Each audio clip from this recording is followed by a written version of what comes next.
Olá, estudantes do primeiro ano do ensino médio. Nós estamos iniciando efetivamente o ano letivo em função de todos os atrasos que a secretaria criou, os empecilhos que ela criou para impedir que a gente tivesse aulas efetivas, aulas virtuais de forma efetiva.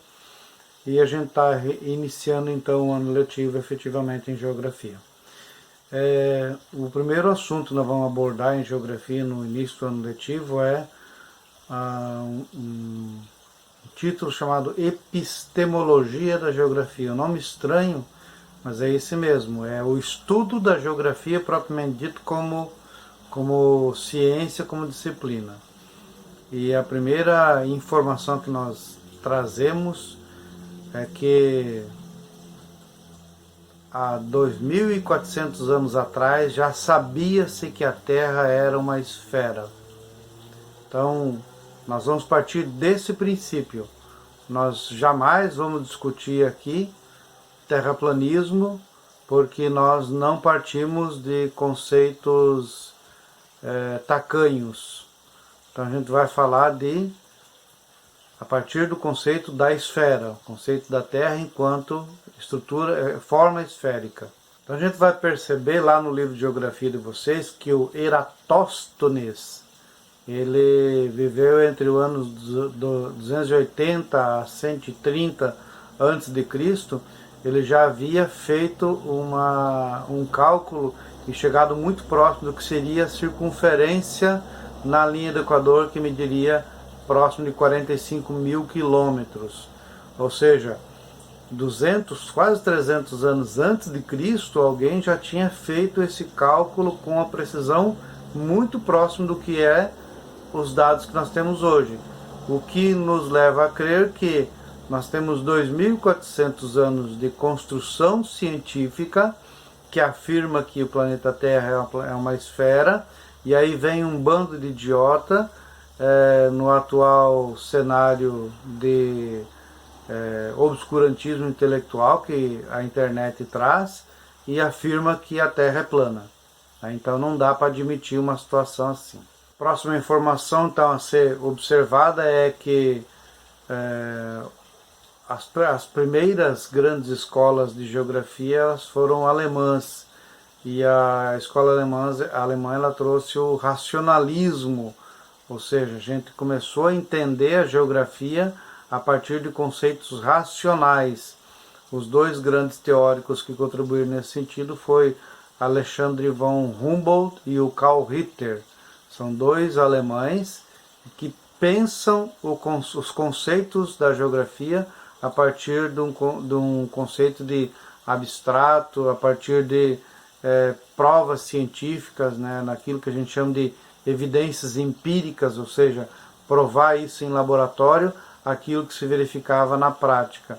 Então essas evidências empíricas tornam a geografia uma ciência propriamente dita. Um pouco antes da Primeira Guerra Mundial, logo depois da Revolução Industrial, apareceu na Alemanha uma escola alemã e uma linha de pensamento da geografia que a gente conheceu como determinismo geográfico, que foi o grande teórico, o Friedrich Ratzel.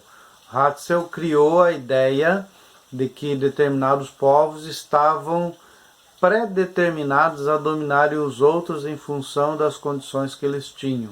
Então os outros deveriam ser submetidos. É com base nesse conceito do determinismo geográfico que o Hitler domina a Alemanha, a partir de um conceito derivado do determinismo geográfico, que é o espaço vital. Ele tinha que dominar a área territorial porque pensava que toda grande nação ela só poderia ser grande se ela tivesse um espaço vital para desenvolver as suas estruturas, sua economia.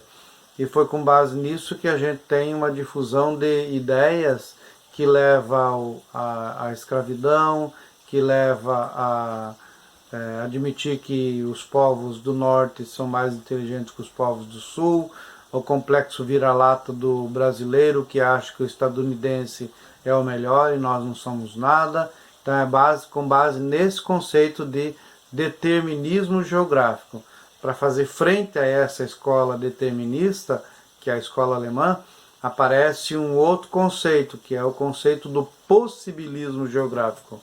Ou seja, qualquer nação, qualquer povo, ele necessariamente vai ser grande se ele se apropriar de conhecimentos técnicos que leve ele a dominar o espaço geográfico.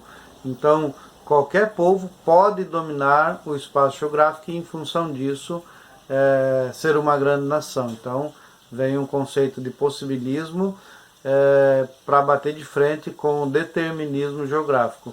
O grande teórico do possibilismo geográfico foi o francês Yves Lacoste, e ele traz todos esses conceitos para nós no conceito da escola francesa, que vai influenciar muitos brasileiros aqui na América do Sul.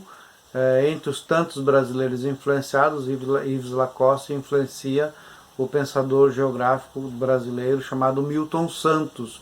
Milton Santos é o grande pensador da América, e nesse caso do Cone Sul, que pensa a geografia enquanto geografia crítica. Ela olha o possibilismo, olha o determinismo, mas olha sob uma ótica crítica. Então, não é necessariamente olhar por que a gente diminuiu de 90% ou de 100% do que nós tínhamos de Mata Atlântica, perdemos 95%, só temos 5%, é só dados estatísticos. Agora, por que isso acontece? Então, a geografia crítica vem trazer uma luz para nós entendermos os motivos pelos quais os fenômenos geográficos acontecem. Nós vamos parar por aqui. O assunto, que é a epistemologia da geografia, traz ainda outros elementos que nós deveremos explorar num outro momento, numa outra videoaula, para a gente entender isso. Isso está colocado no primeiro capítulo do livro de vocês, e é interessante uma boa leitura desse capítulo para a gente compreender e ter elementos para o debate. Um abraço, esperamos que a pandemia acabe, que o pandemônio seja destituído e que a gente tenha vacina para todos.